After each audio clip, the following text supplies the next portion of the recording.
Hey Taurus, how y'all doing? Welcome. It is wild and wonderful, two W's, to be back with y'all. It's been a minute. I'm in my new location.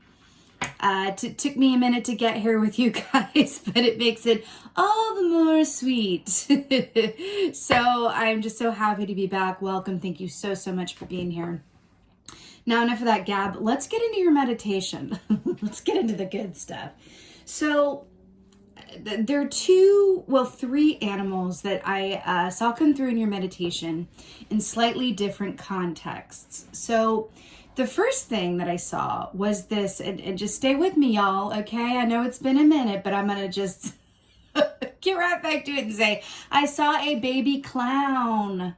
Yes, a baby clown. I saw the Taurus Collective as a small child, maybe around age 5 or 6 or so, in clown makeup, little clown costume.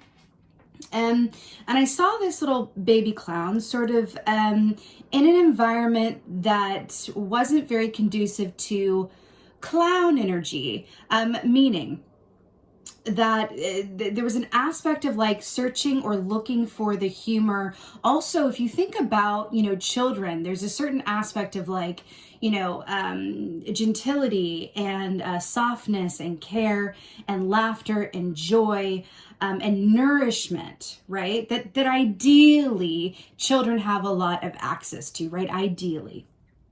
And I felt like for you guys, that is the ticket. That's what it wants to be. As much humor, comedy, points of joy, nourishing activities, people, foods. You guys are the bowl, so you guys are all about that tactile experience. What you eat, what you smell, beautiful things. Textures around you, where it makes you feel very, comfortable, at home, safe, all of that good stuff, right? As a Taurus, the more that you can sort of capitalize on those inherent aspects that are available to nourish your soul and spirit, the better, right? There's also an aspect of this clown baby. Never thought I'd say that in my life and times. An aspect of this clown child that is a focus on individuality. And I feel like there's a very specific sense of breaking away from not just the herd, but anything that was imposed on you.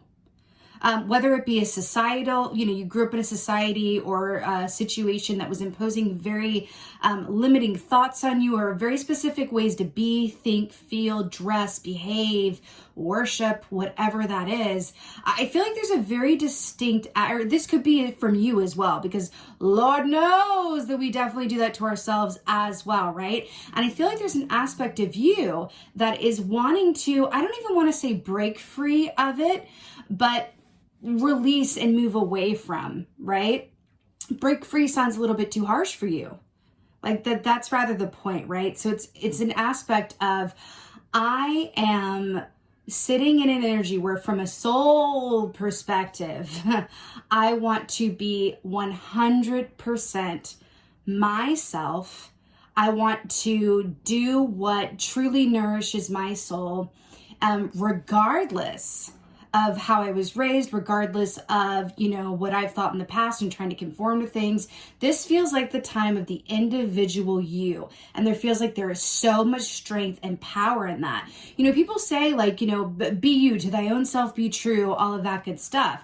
And it's sort of deceptively simple, like, boom, okay, I'm me, woo! But it's actually it can be quite difficult, especially if you grew up in a context around a lot of other people or in a society that was very different from you, right? So there's a certain level of conforming to that just to survive or get by or keep the peace. And sometimes it comes later in life where you go, wait a minute.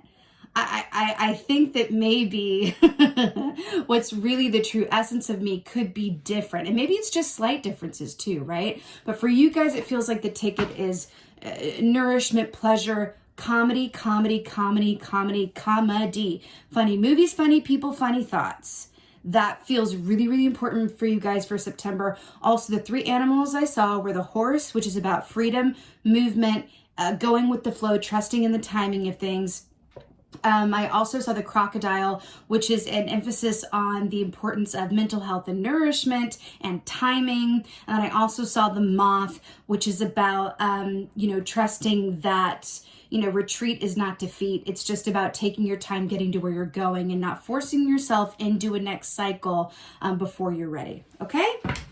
Woo! By the way, but a tea for you guys while I get your animal energy here. You guys are the first video back. I don't know why, but a lot of the times when I film this, I always channel who goes first. I don't do a preset list. You guys, I swear, like 9 times out of, I love it, 9 times out of 10, you guys want to be first. Just putting that out there. I really don't know why that is, but I'm kind of here for it. So we have the beaver here, which is really interesting. It's almost, well, let's talk about this. So the beaver energy equates to an 8 of Pentacles energy, right? Which is about the hard work that you do meeting up with your skill set and talent, right? So there's that aspect of the beaver because the beaver loves a hard day's work. But what my favorite aspect about the beaver is that it also loves to party and have a good time. It's just able to do that more readily if it knows that it's had a full day's work, right?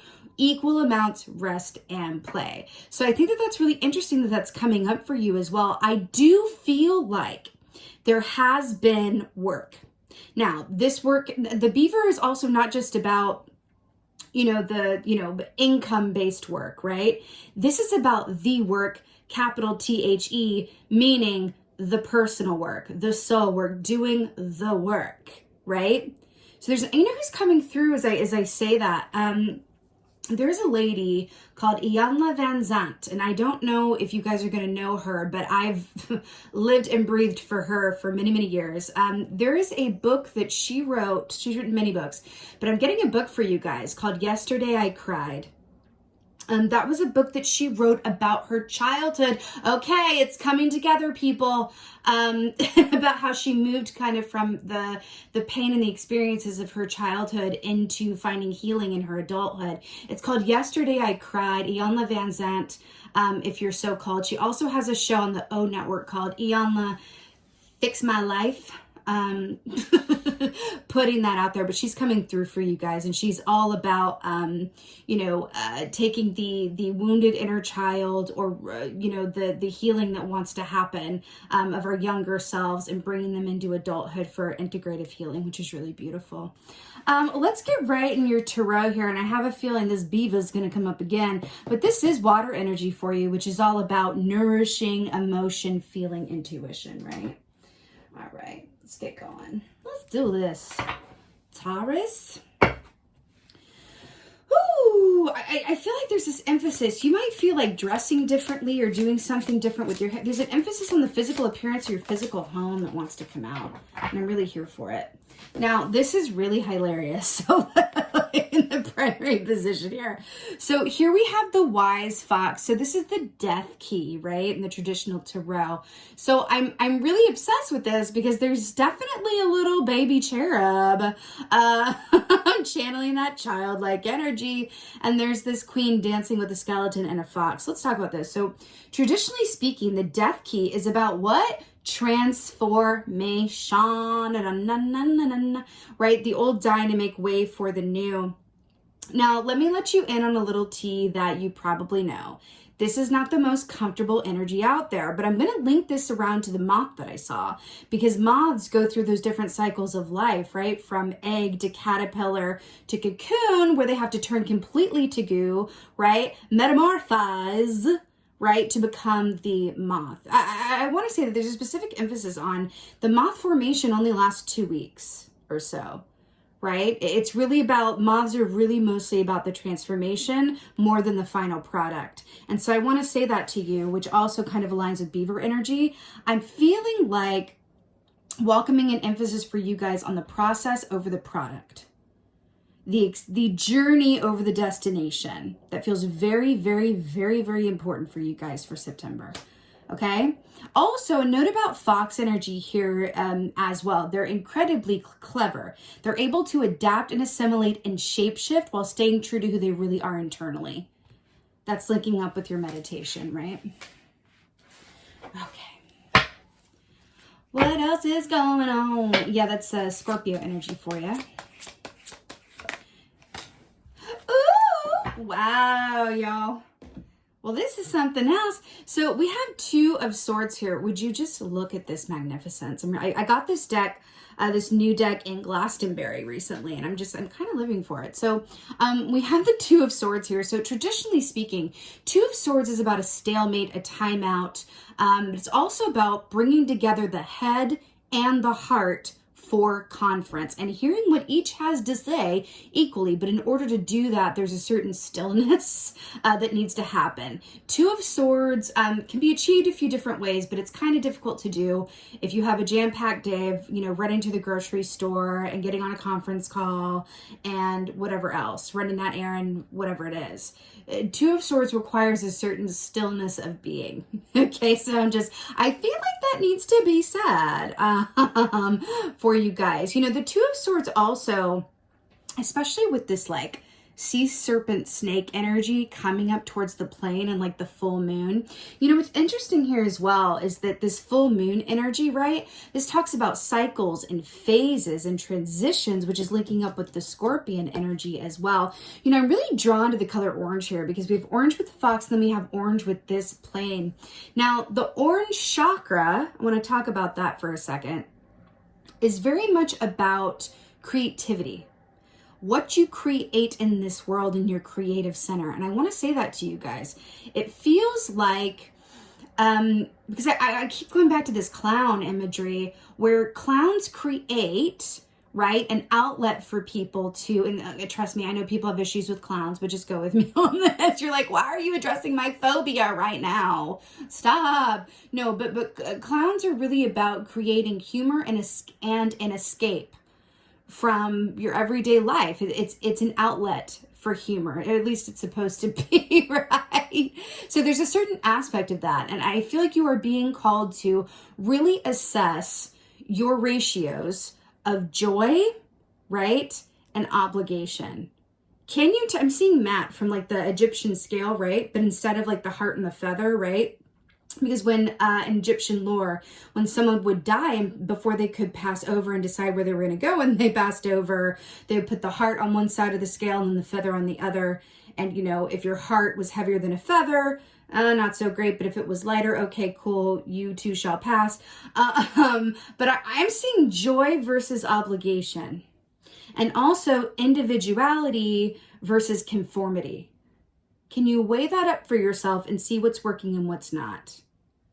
I feel like some of this is going to happen in dream time. So please pay attention to your dreams. And it's such a loaded thing. It's like, pay attention to your dreams. That's like really arbitrary. But the more you set an intention to do that and then give it a minute when you wake up before your feet hit the ground to do that, all the better it really works. Wow. Ooh, Taurus. Okay. This is really kind of, yeah, I'm getting a bit of shivvies. So we have 3 of Swords here, right? Traditionally speaking, that's about heartache and pain. Doesn't feel so great, 3 of Swords, right? Can also be, especially about pain linked to the past, right? But I want to point something out here. Do you see how this man is literally breaking free of these shackles and chains? Do you see that? What are we talking about? Scorpio energy, death, transformation, releasing what doesn't work, embracing your individual self and coming outside of that conformity, right? I feel like your keywords and the side of the scale that you want to, have more on, so to speak, is individuality and joy. There's also, this star, I'm really drawn up to this as well. I feel like there are people around you, right? Whether it's your friend group, employees, if you have a platform of some sort, whatever it is, that can very much benefit from the pain and experiences and perspective that you have been through. And the more that you, I don't want to say make peace with it, but acknowledge and accept it, this past, the pain where you've been, right? All of that, the more that you are able to use that to help and inform and advise others. right? And that can come through a lot of different channels, but I really love that for you. You guys are not ready for this. You have the Fool to clarify death. Can't remember a time where I ever got this combination before, but I'm here for it. The Fool is about fresh, brand new starts. It's about taking a risk and that risk paying off. Except here's the funny tea with the Fool is that it doesn't matter if it pays off, right? Why? Because the Fool is about what? The journey, not the destination. Also, grasshopper energy can only move forward. It literally can only move forward. It can't move back. It can't do a sidestep. It can't do an electric slide or a shuffle or a step ball change. It is literally only forward. Also, there's an aspect of releasing this baggage, right? To free yourself up to move forward. Again, there's this repeated aspect of releasing the weight, releasing the burden, releasing what you thought you would be, where you thought you would be, who you thought you would be, what others thought you would be, right? And going from where you are, but also taking the time to be clear on where that is.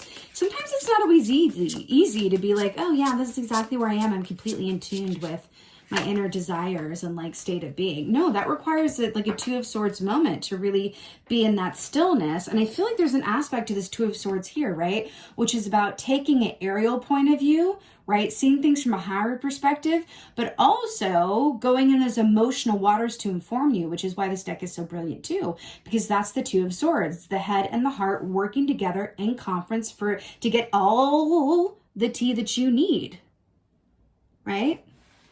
I know it's a cliche, but it's a cliche for a reason. I will preach it until the day that I die. All the answers you need are within you. It's just about, first of all, being willing to access them and then accessing them. Okay? So to clarify the Two of Swords, we have the Five of Swords. 5 being the number of change. No surprise there. I'm fascinated that we have the 3 swords here too, which is mirroring this 3 of Swords realness, right? And then we have the 2 on the ground, which is the 2 of Swords mirror. So the funny aspects here as well, right? I'm getting a special note about the number 2 versus the number 5. So if the number 5 is about change and transformation, the number 2 is about pairing, coupling, mirroring opposites, right? So there's something to that. So the Five of Swords traditionally is about, being outside of your integrity or certain aspects of yourself and others that are no longer, or maybe never were, in alignment with who you are, what you want, what and who you deserve. I am really hearing that there are certain aspects of play, whether those are thought patterns within you, sabotage kind of behaviors, or the environment that you live in, that they're old. They're old. They don't want to really be there anymore. I'm getting the image, and please, this is really graphic, but I'm getting the image of like a sandwich with mayonnaise on it that's been left out in the sun to grow hair. Let's not get with this, okay? And it's just sort of like, I know it's easy to say, like, just release it, let it go.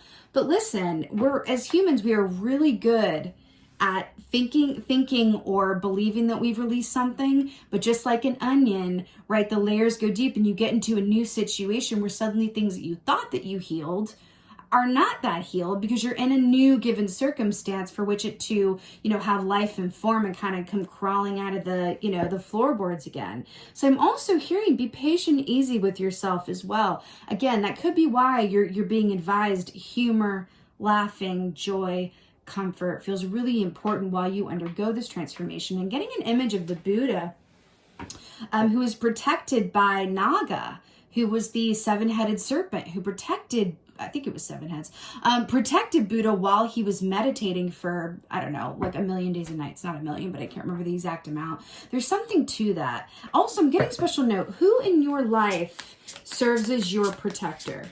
Whether it's your emotional protector, your physical protector, your source of nourishment and comfort. It doesn't have to be literal either. This can be a spirit guide or someone on the other side who gives you that zhuzh. I'm hearing that you are very protected as you undergo this process of individuation, transformation, and going into an energy that is true to who you are now, that is released and free of who you've been or who others have wanted you to be. So you have the Ace of Wands here, which I'm like, I'm living for this. So Ace of Wands is a new burst of energy, new life and times. It's creative work, it's inspiration, it's passion, it's joy. You know, a special note about the Firefly here, which is a very Eight of Wands energy, about upward ascension, movement, travel, messages, all of that good stuff. You know, the Firefly is a wonderful, wonderful at managing its own energy, ideally, but the shadow side of the Firefly is that it burns so brightly that it inevitably has to burn out before it can recharge and be light again. Right? So I'm also hearing to manage your energy as well, and to take those breaks and times where that is just for you, because let me just let you in on a little something. Especially those of you who have, you know, busy jobs, or your parents, or, you know, whatever it is, or you like filling up your day with a lot of stuff, whatever that is for you. And maybe just ask yourself, how can you be the best version of yourself and give in a way that you actually want to? How full is your own cup? Right? When was the last time that you really created a space in your routine or life and times that the only purpose is to fill up that charge for yourself? There's a question in that for you to think about, because it feels very, very important. It feels like some of you are trying to pull from an empty well, or you think the well is more full than it is. And then inevitably you end up like needing to sleep for many days. You end up crashing. You're just turning off the phone. There's a certain energy of extremes that I feel can be avoided with a little bit more moderation and attention to how you move through your, you know, day-to-day now. Okay? Brilliant. Whoa! Let's get an oracle. I feel like this one. Let's get an oracle, Taurus. Whoa, it's good to be back. Thank you for welcoming me back as the first video. Appreciate it.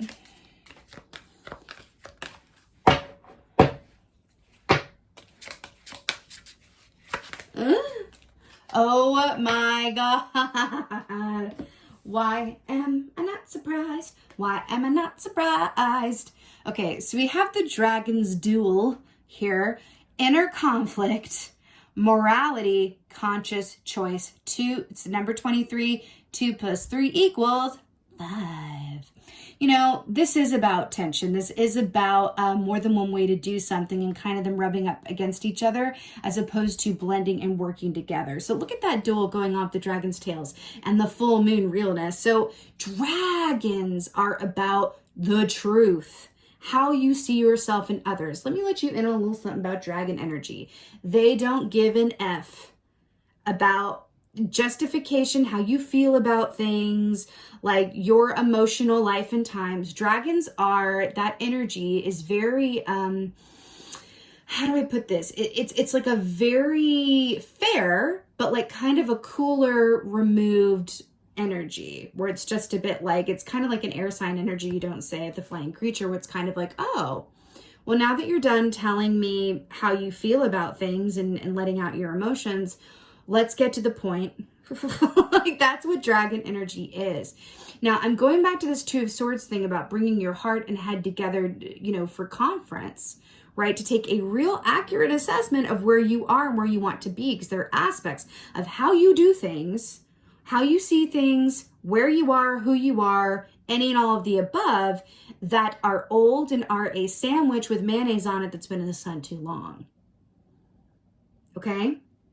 I feel like the Dragon's Duel is coming in to say, you know, if you simply take accurate stock of what feels right for you, and you embrace that joy, comedy, humor, nourishment for yourself, you have an ability to sort of work through any of that inner tension that is a natural result of transformation and change. Your soul is asking you to step into a new chapter and way of being. Now, here's the T. On the other side of releasing these old aspects, ideas, ways of doing things, whatever that is when and how you manifest new experiences. If you are in a place where you've been attracting the same people or the same experiences over and over and over, that is your number one telltale sign that you are living out the same karma over and over and over, because you haven't made different choices to allow for new karma and experiences and manifestation to vibrationally match to you,